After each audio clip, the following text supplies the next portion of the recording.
Hello guys, good evening. কেমন আছো তোমরা সবাই? আশা করি অনেক ভালো আছো।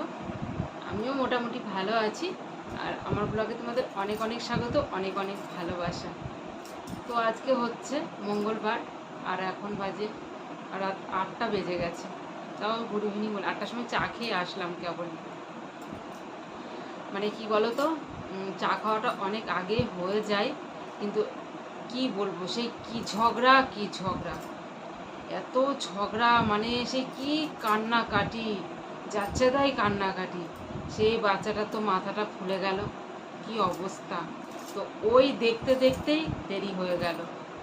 এবার প্রথমে হয়েছে কি, আমি আমার মেয়ে ঘরে বসে আমরা হচ্ছে আমি ভিডিও করব, শর্ট ভিডিও করব সন্ধ্যাবেলার দিকে। বৃষ্টি সারাদিন ভালো ছিল আমাদের এদিকে। তো বিকাল থেকে আবার সেই কি বৃষ্টি কি বৃষ্টি, কি মুষলধারে বৃষ্টি হচ্ছে। কালকে লাইভে আমি এক বন্ধুর সঙ্গে, মানে এক ভাইয়ের সঙ্গে, ভাই আমি অবশ্য বেঁচে রাখিনি, ভাই বলেছে যে দিদি বলো তো কালকে বৃষ্টি হবে কি হবে না।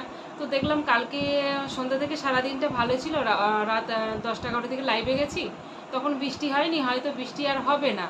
তো ভাই বলছে বলো দেখি হবে কি হবে না। আমি বলছি সারাদিন তো ভালোই গেল 9টার পর থেকে, তো আর হয়তো হবে না, মেঘ হয়তো কেটে গেছে, তো জানি হবে না।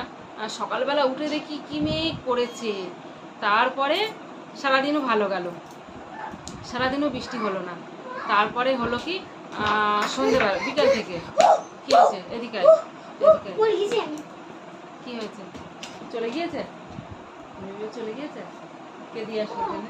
কে দিয়ে আসলো? কাকিমা, তারপরে সবাই ইংরেজিতে কেমন বললো। তো সেই বৃষ্টি, তারপরে শর্ট ভিডিও করব, রেডি হচ্ছি। শাড়িটারে তো তেমন পরতে পারছি না, রেডি হচ্ছি। তার মধ্যে কি কান্নার আওয়াজ আসছে, কি কান্নার আওয়াজ দিয়ে, তার মধ্যে আবার কারেন্টটা ফুসফুস করে যাচ্ছে আর আসছে। আমি মোবাইলটা লাইট জেলে আমি তো মা দেখে আসি। বেরিয়ে দেখি পাশের বাড়ি সেই মারামারি, মারামারি বলতে সেই বাচ্চাটাকে নাকি ওর পাশের বাড়ি একটা ছেলে বিয়ে করে এনেছে, মানে সেই নার্ভের দোষ, মেয়েটার নার্ভের প্রবলেম আছে। সে পাগলের মতো, মানে পাগলই বলে, পাগল হয়ে গেছে। তো সেই একটা বাচ্চা হয়েছে, কি সুন্দর, মানে সেই গোবরে পুষ্প জন্মায় যেমন তেমন সুন্দর বাচ্চা হয়েছে, মেয়ে বাচ্চা। তো সেই বাচ্চাটাকে নিয়ে আছে কারাকারি করতে গিয়ে, বাচ্চাটার মনে মাথায় লেগেছে, বাচ্চাটা কি কাঁদছে। তারপরে সে গেলাম, গিয়ে নিয়ে হচ্ছে দেখলাম, দেখে টেকে নিয়ে তারপর আমার হচ্ছে যা, ঘরে তো আমার ফ্যান চলছে, কারেন্ট চলে এসছে। তো আবার বাড়ি চলে আসলাম, বাড়ি এসে তারপরে হচ্ছে কি যে চাটা করে খেলাম, খেয়ে টেয়ে নিয়ে তোমাদের সামনে আসলাম।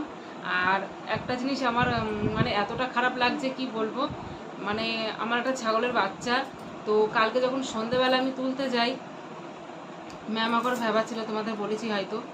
তো তারপরে সারা রাত ভেবিয়েছে, সারাটা রাত ভেবিয়েছে। তো ভাবলাম যে কি হলো, আমি তো ঠিকঠাক বুঝতেও পারছি না, ভালো তো তুললাম, মানে একটু খোঁড়াচ্ছিল, ভেবাচ্ছিল। সকালবেলা ওর বাবাকে চা খেতে খেতে বললাম ছাগলের লোক পাঠিয়ে দিবা, বেচে দেবো, মায়ের ছাই দুজনকে বেচে দেবো।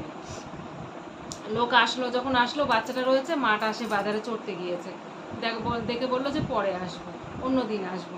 তো আসলো না, এবার বেঁচে দিয়ে ঢকঢক করে জল খাচ্ছে। যদি কিছু হয়ে যায়, যা 200-500 টাকা আসবে, তাও তো আসবে না, যে এত মানে খরচা করে খাওয়াচ্ছি, এত খাটনি, এত ওদের মানে পটি নোংরা সব পরিষ্কার করতে হয়, কোনো কিছু হবে না।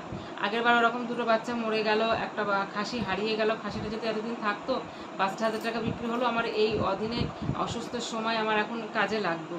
তো যাই হোক, দেখি কালকে দেখি আসে কি ছাগলওয়ালা। আজকে আবার সন্ধ্যেবেলা সেই বৃষ্টি, যে একটু বৃষ্টি কমেছে, ভাবছি মেয়েটা পড়তে গিয়েছে, মেয়েটা কখন আসবে, রাস্তায় দাঁড়িয়েছে। তারপর দেখছি মেয়েটা বাড়ি আসলো, তারপর ওদেরকে একটু গামলায় করে আটা দিয়ে ঘরের মধ্যে ঢুকিয়ে দিয়ে তালা দিয়ে চলে এসেছি। ঘরের মধ্যেও থাকতে পারছে না, টিন ফুটো হয়ে গেছে, আর হনুমানে লাফিয়ে লাফিয়ে জল মানে ভেঙে গেছে, মরচে পড়ে ভেঙে গেছে, সারা ঘর জল পড়ছে।